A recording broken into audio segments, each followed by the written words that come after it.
Hi everyone, welcome back to a new video. This is part 4. If you haven't watched part 1, 2, or 3, click the link down below in the description to watch it. So let's get into the video. The towering castle stood tall against a backdrop of a brilliant, cloud-scattered sky, basking in the golden light of midday. Birds soared lazily through the air, seemingly unbothered by the gravity of the current situation. From the highest turret, the voice of Harvel echoed with the tone of someone who had spent all night drinking coffee and double-checking his work, but still pretending to be fine. Princess, Harvel's voice was the very picture of seriousness. I have sent the circuit diagram to the battlefield. There was no mention of the fact that this was the third time he had sent it. Earlier versions, one might argue, had been drafts. Good work, Harvel, she said with just the right mix of encouragement and a hint of, thank you for not messing this up this time. Harvel took the compliment, though deep down, he was probably wishing he could go back to bed or maybe find a place where no one would ask him for diagrams for at least the next 24 hours. The man, standing tall in his military attire, shifted slightly as he glanced at the woman before him, a soft frown creasing his face. However, he began, clearly uneasy, I am worried. The woman, seated gracefully at the table, tilted her head and raised a brow. His anxiety was unexpected, though not unwelcome. What is the matter? She asked, curious yet calm, her voice steady in contrast to the visible tension in her companion. He hesitated, holding up the papers in his hand, sketches and diagrams detailing something complex, something beyond the scope of normal military operations. I'm worried about Ronia van Trias, he said, glancing down at the intricate designs before lifting his gaze back to her. Skeeble's barrier circuit diagram she analyzed. I wonder if it will be used correctly on the battlefield. The weight of his concern wasn't lost on her, but the woman, accustomed to such challenges, remained poised. It's normal for you to think that, she reassured him, her tone soft, yet confident. He shifted again, somewhat sheepishly, before apologizing, I apologize for speaking out of line. She shook her head slightly, a gentle smile playing on her lips. No, it's perfectly normal, she assured him, her tone kind, if not a little teasing. After all, who wouldn't be worried when dealing with matters as important as magical barriers on a battlefield? The woman straightened in her seat, her fingers lightly tapping the papers before her as if weighing the gravity of the situation. That is what today's meeting is for, she reminded him, refocusing their attention. I am sure everyone has a lot of questions. A small glint of determination sparked in her eyes. After all, that's why they were here, to sort through the uncertainties and prepare for the days ahead. The man nodded, feeling slightly better, though there was still one nagging question in the back of his mind. Will she pass? He asked, his voice betraying the lingering doubt he hadn't quite shaken. Her eyes met his, steady and confident. She stood, smoothing the front of her gown as she prepared to move. Of course, she said with a smile that was both knowing and reassuring. Trust me. As she walked toward the window, the sunlight bathed the room in a warm glow. She paused, staring out through the window's lattice, her golden hair catching the light. Her voice was soft, almost to herself, but full of confidence. It will definitely go well. Meanwhile, across town, another scene unfolded. A young woman stood staring in disbelief at the ornate gown she was now holding, beads and embroidery cascading down like something straight out of a royal closet. I have to wear this to go, she exclaimed, her eyes wide with shock. Her companion didn't miss a beat. You received it from the princess as a gift, they reminded her, already moving toward the door with a tone that left no room for argument. Change into it quickly and go. She grimaced, holding the fabric up in front of her as if it might swallow her whole. Just my luck, she thought, preparing herself for the inevitable. The thing she did for duty. In the dimly lit office, a distinguished older man stroked his long beard thoughtfully. "You mentioned a gathering with the masters of the magic tower, right?" he asked, raising an eyebrow at his companion. His voice carried the weight of years of experience and just a hint of bemusement. The younger figure standing before him nodded, still holding the paperwork that seemed far too serious for his liking. "Yeah. Looks like they've properly considered my endorsement." He tried to sound nonchalant, but the truth was, anything involving the magic tower was always nerve-wracking, no matter how seasoned you were. The older man tapped his papers lightly on the desk with a knowing smirk. "And I was told there's a new student associated with the magic tower masters," he continued, glancing over at the younger man's reaction. "They're probably wanting to test you." His voice dropped into a more conspiratorial tone. "They're looking for your rough edges." The younger man sighed heavily. "Of course they are," he muttered under his breath. "Nothing like being scrutinized by some of the most powerful mages in the land, right? No pressure at all."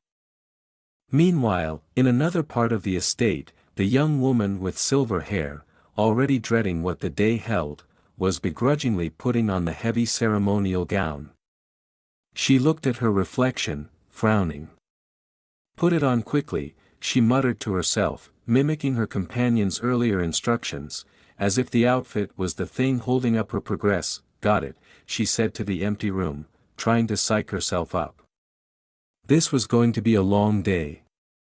As she tightened the last button and adjusted the heavy cape that seemed to weigh more with every step, she glanced back at her reflection, momentarily caught off guard by how formal and, well, regal, she looked. It wasn't exactly the style she would have chosen, but it certainly did the job. As she made her way to the courtyard, her thoughts were swirling. "Of all the things," she muttered internally, tugging at the ceremonial collar. "It had to be the same outfit she gave me as a gift when I taught her at the Royal Library." She wasn't sure if this was a test, a joke, or both. Was it a coincidence? Maybe. But she doubted it.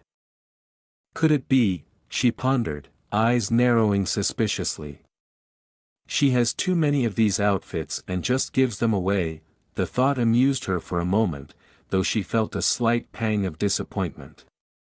"I thought I was special." "Well, so much for exclusivity," her companion caught up to her. "Are you ready?" they asked, their tone flat. "Yes. I'm going now," she replied, the faintest edge of sarcasm slipping into her voice. She wasn't looking forward to this meeting, but she wasn't about to back down either. The courtyard was filled with blooming cherry blossoms, the pink petals fluttering gently in the breeze, creating a scene that would have been calming under different circumstances. But for today, it felt like the calm before the storm. Inside, someone watched from the window above, hidden in the shadows. The figure sighed softly, catching sight of the pair approaching. It was hard to tell what lay behind those eyes: concern, curiosity, or maybe something else entirely. A quiet chuckle echoed in the room.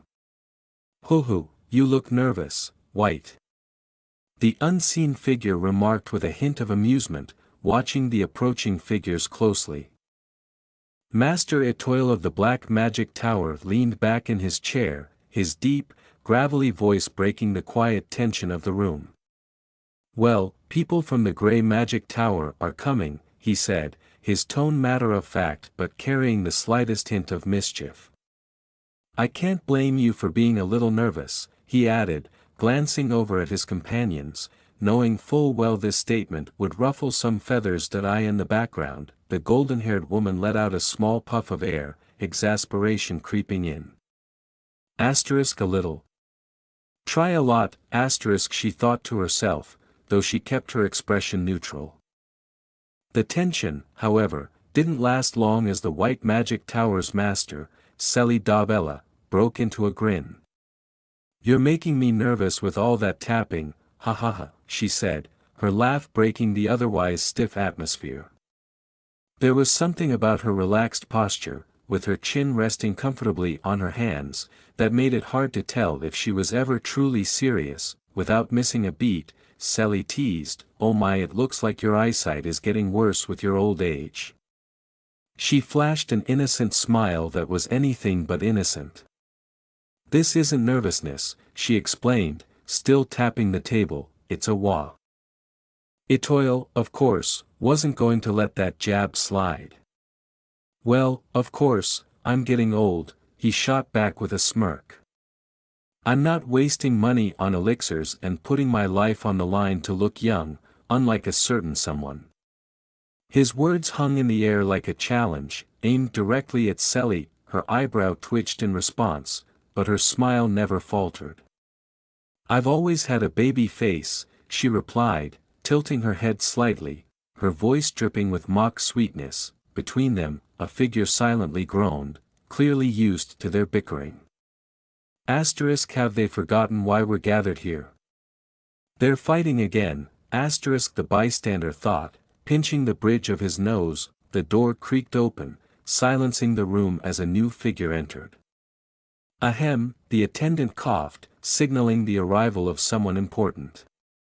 "Professor Roselle van Trias has arrived," he announced, stepping aside as an older man walked in, followed by another figure, his assistant. Everyone straightened up a little more, except, of course, for Itoil and Sally, whose expressions were carefully composed but eyes sharp. "She's here," one of them thought, their inner alarm sounding as the assistant, Ronia van Trias, stepped forward with confident grace. The older professor walked calmly, but the energy in the room had shifted.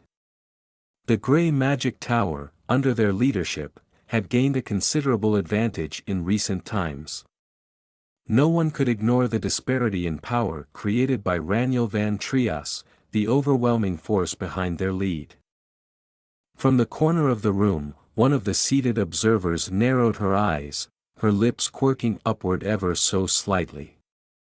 If Elder Roselle brought that monster with him again this time, she mused, her thoughts trailing off as she acknowledged Rania's arrival. As the assistant entered the room, the woman finally allowed herself a small smile. Whatever was about to happen, one thing was certain, it was going to be interesting. Ronia walked forward, her footsteps soft yet deliberate, the click of her shoes echoing slightly in the hall. Her entrance caught the full attention of the room, even those who would prefer to look elsewhere. The murmurs were silent, but the tension was loud. In front of her, a few faces tensed up visibly, masking their thoughts poorly. Ronia noticed but said nothing. This should be fun, she thought, her gaze unwavering as she took her seat. The shadows whispered amongst themselves, their eyes trained on the girl who had just entered the room. What is it?" one muttered, puzzled by her appearance. "She seems to be able to control mana, but she doesn't look like a big deal." There was clear disappointment in their voice, as though they'd been expecting a grand display of power and received none. Another figure chimed in, echoing the sentiment. "She's more normal than I had thought." They glanced at her with mild confusion. There doesn't seem to be a need to be on high alert. Whatever concerns they initially had were clearly beginning to fade. The rumors swirling around her had clearly been exaggerated. One of the shadows whispered again, "It looks like the rumor that she used mana in front of the princess was just a rumor." The conversation below them shifted, with someone stating firmly, "Obviously, the princess is a Stella. There's no way she could use mana." The tone implied that this was common knowledge, a fact so obvious that it shouldn't even be up for debate. As they all took their seats, the girl's discomfort became clear. She thought to herself, "It's already super awkward. They won't stop whispering about me." Her eyes shifted nervously as she sensed the tension in the room. One of the elders finally spoke, breaking the silence. "Princess, let us begin." His voice was steady, filled with the authority of someone who had done this countless times before. The princess, looking composed despite the situation, simply nodded and replied, "Yes, go ahead." One of the elders leaned forward, introducing himself with a sense of superiority. "It is an honor to meet the new assistant professor, Ronia van Trias." He paused for effect, then continued, "You do not need me to explain who we are, do you?" Ronia stared at him, not intimidated in the slightest, and responded plainly, "I don't know you, please explain." The elder blinked, momentarily thrown off by her bluntness. "We have gathered here today," he said, maintaining his composure, "to assess Ronia van Trias's qualities." His gaze shifted around the room, making sure everyone was focused that he motioned to the man beside him. "Elder Roselle of the famed Grey Magic Tower is in charge of Mana Basics and Deals, the most foundational class." His voice carried an air of importance, as though this title should make her understand the weight of the situation. Ronia, still unfazed, looked at him and thought, "You have way too much attitude." But instead, she calmly replied, "That is correct." The elder then slammed his hand down on the table with a loud bang, causing a few heads to turn. "In short," he declared with emphasis, "that means you will be teaching the top of the new students, Lord Lark." Outside the window, a figure stood tall, shrouded in snow, with an imposing presence. His back faced the room, a massive axe in hand, and the snow around him stained with blood. This was no ordinary student. Rania's eyes widened in recognition and disbelief as she pointed towards the image of Lord Lark, her voice sharp. He is the next head of the Grace House, the rulers of the North." Her shock quickly turned into defiance as she turned to face the elder. "Are you qualified to teach such a man?" As the whispers began to settle, one of the older magicians straightened up, his voice thick with authority. "I can already see the fear on your face, so why don't you withdraw now? Our Lord has the greatest talent of all time." His words were soaked with pride, practically glowing from his own self-assurance. Ronia blinked, clearly unimpressed. "Lahu?" The old man next to her cleared his throat and sighed, answering the unspoken confusion. "The new student at the White Magic Tower is teaching. She's just boasting about her disciple." "Oh, I see." Ronia nodded, pretending like she really cared. "Just a bit of disciple bragging, huh?" The man to her left nodded in agreement, stroking his beard thoughtfully. You have a point." The elder woman, not missing the opportunity to keep the spotlight on herself, chuckled gleefully, "I knew it. You may be old, but you still have an eye for people, Black." The smugness was practically radiating from her like a third sun. Black, slightly flustered by the unexpected compliment, grunted in acknowledgement, although his expression betrayed his annoyance at being called old. But before anyone could retort, the conversation took a sharp turn. "You see," she continued, waving her hand in the air like she was delivering some divine revelation, "no matter how strong your students are, ours is Bel Noah, the strongest of all new recruits." Her smile widened, waiting for the reaction. Rania's head tilted in confusion once again. What do you mean?" As if on cue, the scene shifted dramatically in Rania's mind, depicting the cold, formidable figure of Bel Noah, standing menacingly with a bloody blade in his hand, surrounded by the aftermath of what could only be described as a massacre. The air was thick with power, and even through the memory, Ronia could feel the weight of his presence. Back in the present, Black leaned forward, his voice filled with a grim seriousness. "No matter how good your kid is, they'll never be able to destroy a slumlord's organization like that. He's a monster.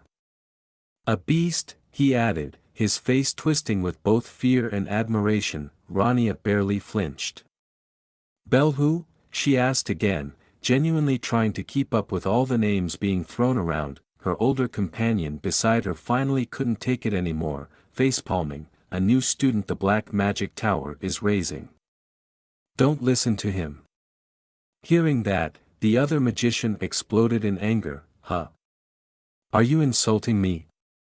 Yes, you heard that right, someone else chimed in, backing him up. One of the students standing nearby tried, unsuccessfully, to calm the situation.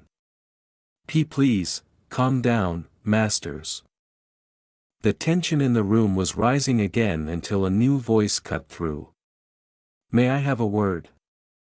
It was the elder magician who had been silent for most of the proceedings, stroking his beard in thought. The room fell silent. I understand the feelings which all the Magic Tower masters hold toward Aplia. His words were calculated, slow, almost too diplomatic. The kind of speech that usually meant nothing would actually get resolved. Ronia glanced at him, her lips curling into a small, knowing smile. However, he continued, what does this assessment care for your whims? His eyes swept the room before landing back on Ronia. I believe that the ones evaluating her should be the students she will teach. There was a moment of quiet as his words sank in. Ronia, clearly enjoying the validation, gave a small, approving nod. Quite right. Ahem. She tried to sound modest, but her smirk told another story. Well, you're right. The older magician leaned forward again, presenting a proposal. Here's my suggestion. For the class placement test that all students in the upper range shall take before the entrance ceremony, he explained, as if this was the ultimate solution to the brewing tension. The class placement test. Ronia thought, now intrigued. It seemed like things were about to get even more interesting. With the tension high and a lot of eyes on her, Ronia could feel her heart pounding a bit more than she'd like to admit. After all, the stakes here were massive. The tall figure of the elder spoke with authority, declaring, I will appoint Assistant Professor Ronia as one of the supervisors. His words held weight, and Ronia's internal monologue began to go into overdrive. Wait, what? Supervisor? Me? She wasn't ready for this, was she? Was there an instruction manual for being a supervisor somewhere that she missed? Maybe an instruction scroll. But before she could gather her thoughts, the elder added, if she successfully accomplishes that task, then she shall be deemed qualified to teach students. Master. Ronia whispered, her face now showcasing a mix of disbelief and silent panic. This was one of those moments where you wished you had a heads up, any heads up. This is your life now kind of heads up. She kept her composure externally, but internally she was screaming. Such an important matter. Her mind repeated, her thoughts now barreled down a tunnel of questions. What even was a supervisor supposed to do? Manage things? Boss people around? She couldn't help but blurt out in her mind, tell me in advance. So much for keeping cool, right? In the distance, the beautiful scene of her main forest opened up, as students and supervisors alike gathered. The elder began his explanation. Now then, we will explain the class placement test. Ronia was still mentally stuck on the whole supervisor thing, though, trying to comprehend what that would mean for her. Wait, what? Didn't we already finish the entrance exam? A student's voice broke through the forest's calmness, a valid concern after all. Another student, trying to sound like the genius of the group, muttered, if they're doing a class placement test, then there must have been a lot of skilled students. I can already hear the sound of grapes dropping, the first student muttered back, clearly not thrilled at the possibility of even more tests. Who would be? But then came the real kicker, and why did the test have to be in the Hermain forest? Great question. Couldn't they have picked a more normal place, like a cozy library or a magic study hall? But no, forests were the trend these days for high-pressure exams. As the students continued gathering, one of the instructors raised their voice to regain control over the murmuring crowd. Pay attention. Those students who don't apply themselves will be asked to leave. All students in the upper range and supervisors, please gather. Ronia, fighting a yawn, internally sighed. This was it. The real deal. And all she could think was, so sleepy. Hey, hey. Over there. Those four. Someone shouted, eyes now glued on the elite group that was making its way forward. They are the strongest of the new students. Even the princess is there, came the hushed whispers. The rumor mill was already spinning at high speed. The strongest students had arrived, walking with an air of quiet confidence. Among them, their faces as sharp as their reputations, were students so gifted, even their peers could only whisper in awe. They say the most powerful wizard in all of history is among them. One student muttered under their breath, why do all these monsters have to be in our generation? They looked on as envy and admiration swirled inside them, all while another student whispered almost reverently, they're so cool. Amid all the commotion, Ronia yawned, completely unbothered. Her sleepy eyes betrayed no emotion, not even acknowledging the competition that seemed to spark excitement in others. Man, it's so noisy so early, she thought, rubbing her eyes as though waking up in the middle of a boring lecture. Don't they all want to sleep? Her disinterest was almost comical given the magnitude of the test. She glanced around, her face practically screaming, I need a nap. And then, without warning, the master's voice boomed again. Everyone's here, he declared, holding up a sheet of paper like it contained the secrets to the universe. After I explain it once more. He began, his voice carrying through the clearing. Behind him, a large board with strange symbols swung gently in the breeze. Ronia let out a deep sigh, her mind already wandering far away from the task at hand. I want some coffee.